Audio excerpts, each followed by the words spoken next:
Malayo man sa bagyong Bising, ilang lugar sa Davao Oriental ang binaha dahil sa walang patid na pag-ulan. Kabilang na dyan ang isang barangay na na-isolate at naging pahirapan pa ang rescue operations. Si Jaira Mondes sa PTV Davao sa Sentro ng Balita Live.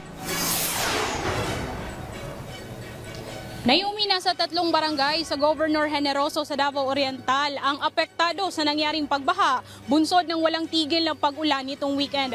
Nagsagawa naman ng rescue operations at evacuation efforts ang gobyerno para sa mga apektado ng malawakang pagbaha. Sa isang video, makikita ang bayanihan ng mga rescuer gamit ang lubid upang maitawid ang isang buntis papunta sa ligtas na lugar.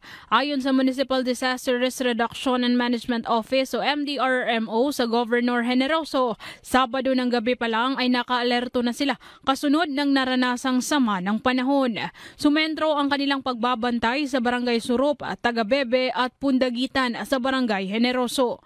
Kaya naman itong linggo, Hulyo 6 ng umaga, nagsagawa ng rescue operation sa Barangay Surup dahil sa walang tigil na pag-ulan. Nasa 15 pamilya o nasa higit 30 individual ang inilikas ng mga otoridad. Inuna lang namin yung mga bata, priority yung mga bata at saka yung matanda. Tapos yung iba, naiwan na doon sa kanilang bahay para magbantay. Samantala, isolated naman ang 2 purok mula sa Barangay Tagabebe.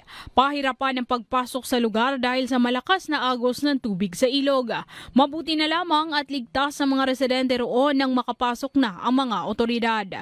Ngayon, inaantay namin yung mga final reports ng mga barangay kung ano na ang sitwasyon sa yung mga na-isolate na purok nila.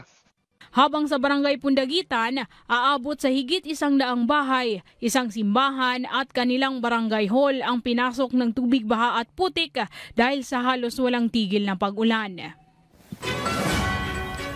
Nayumi sa ngayon ay nasa evacuation center pa ang mga inilikas na residente, bagamat maliwalas na ang panahon. Sa Governor Generoso ay minabuti muna ng mga otoridad na masiguro na magpapatuloy ang magandang panahon bago sila payagang makabalik sa kanilang tirahan. Wala na mga naitalang mga nasawi o kaya nasakta na sa nangyaring pagbaha.